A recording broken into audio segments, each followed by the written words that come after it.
Welcome to Onivia, League of Legends highlights. These are the best highlights from today's LEC matchup. True shot barrage going wide. That was a tense moment. Now the Antonio looking for a fight. Mickey stunned into the wall, has the flash, puts the ignite down onto the Antonio, who flashes away, as does Ignat. There's the first bit of CC, and Ignat is going to pay for Antonio's dive in with his life, and the Antonio might be soon to follow. G2 find their first kill and the first kill of the game. I just want to confirm, the Antonio picked that fight, right? Yep. He was like, we're going in. Yeah, that was not the best of decisions, and now he's all on his lonesome in this bottom side. And no That's the TP to keeper's help him out. verdict. Is it enough? Can he helicopter his way out of this one? The answer is an emphatic no. G2 get their second. Now, that was Only quite those a... 2 kills in the bottom lane for G2. The Drake secured as well by GIANTX. I mean, they might as well. And then they secure the objective. So, Yep. it's just consequence. Across the board, G2 have had the benefit of the early game. The arrow there hitting onto Ignat. TP in as GIANTX are looking to dive at Cassante. Now, he does have the Crossfire Gauntlet and a Redemption, and even with the Nature's Grasp, I'm not sure he dies here. Gets the knockback, Ignat has to jump away. Yeah, okay, GIANTX, this was bloody awful. This was diabolical. GIANTX went for the dive, and all they're gonna do is die. Cass has so much free time in the top lane. The Lightning Crash coming out, Magnet Sword from Ignat as well, but Broken Blade has already found 2 out of the fight. They're gonna make it 3. It's a disaster for GIANTX, and G2 happily eat up their rewards. Ignat trying to get away, but Hans Summer's here on the chase. Ignat has a flash, but I don't think he escapes from that. 6-0 for G2. I think GIANTX just got too impatient. The idea, just lane assignments and mid-game macro is at a very high level, and so they'll punish you for your poor lane assignments, and they're gonna... Does BB TP in, or did G2 let it go? There's TP behind. Daisy coming out as well as G2 want to take the fight. Keeper's verdict hits onto Yike, forces him away. Mickey puts down the Unbreakable. Redemption coming out as well as Broken Blade dives onto the backline. The Drake secured by Juhan. Hans trying to force Jackie's away and manages to do so. Cap's now opening up as the dive comes back in from the Antonio, but he'll fall first. Juhan trying to put some saplings down to slow G2 on their advance. In the end, it's a Drake for a kill. GIANTX taking the Dragon. GIANTX, they had a nice setup. G2 wanted to try and contest with a flanking TP. It's kind of collapse. He's got 1 ward behind him, and I don't think Jackie's knows.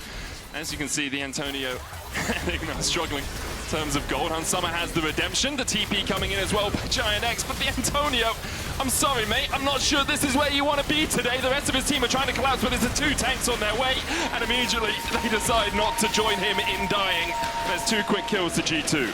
Unfortunately, a symptom of a pervasive problem that we've continued to see of GIANTX is Jackie's getting caught in a side lane.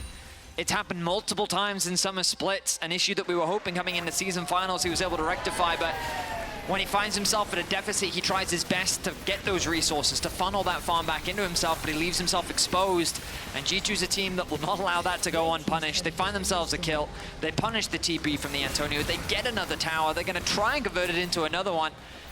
And I mean, this game was already out of control, but it's going from bad to worse as G2 extends. Now they'll start the Baron. A bit ambitious, you could argue, but they know they have the gold advantage. Why not force the fight? Jackie's going to TP in. Forward across the wall. Hans Summer still on the Baron right now. They jump in with the root caller immediately. They dive onto Juhan. He's pulled back. And in the middle of the Redemption, he finds none. Patrick and Ignat forced away by Daisy. The Antonio does still have a flank position. Man, the Antonio just went through right as the engage went off, and now G2 back in the pit. The Antonio needs the Poppycopter, but it's still not off cooldown. Mickey jumps forward with the Unbreakable. The Antonio now looking for that flank position. No smite for GIANTX. Keeper's verdict only hits onto the support. Patrick kept at bay by Daisy. Magnet Storm forward. Maybe Broken Blade will fall, but the Trigger Seed will keep him alive for just a second. Jackie's diving in, trying to take down Hans Summer. He flashes and is met with an arrow to the face. The Antonio chased out by Caps. Patrick, the last man standing. There's a tree coming to try and help him out, but so far, GIANTX have only been going timber. The team fights. And they, of all the characters to catch, they catch out the enemy jungle, making the Baron that much easier to secure. It's just perfect timing. They just see the Poppy go across the pit, and they're like, wait, it's just more of a... tiny bits of hope for GIANTX, but the next wave is now about to arrive. Control ward in the bush. As GIANTX decide, it seems to not engage as G2 push up towards that turret range. The inhibitor, the next target. What are remaining reigning champions.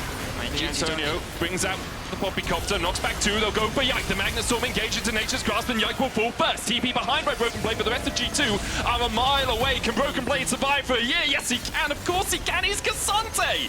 What am I talking about? He could survive on the fountain. For all it's worth right now, GIANTX go 1-for-1 in the trade in the end. G2 can still push forward. Hansama no flash. Patrick trying to put the damage down across the side, but can't find too much more. TP flank coming in from the Antonio. The inhibitor tower's going to be down before he can arrive to the battle. He'll look for Caps, he'll knock him back. Broken Blade goes in. Lightning crash from Jackie's. Is it enough? The Antonio already down. Juhan short to follow him. It's a quick trip to an early grave for GIANTX. And with the arrow connecting, it might be all done for G2. Only two Nexus towers stand in their way. Jackie's and Igna. It would be a Herculean performance to pull this one off, but so far you'd be more like Sisyphus. Constantly trying to make the plays, but that boulder keeps rolling back down in your face. G2 will close it out. Jackie's and Igna forced back to the fountain. Jackie's doesn't even find solace there. 18 kills to 2, 26 minutes on the clock, 17,000 gold ahead. I think G2 may be angry today. These were the best highlights from today's LEC matchup. Click that subscribe button faster than Ramus can say Okay. See you on the next one.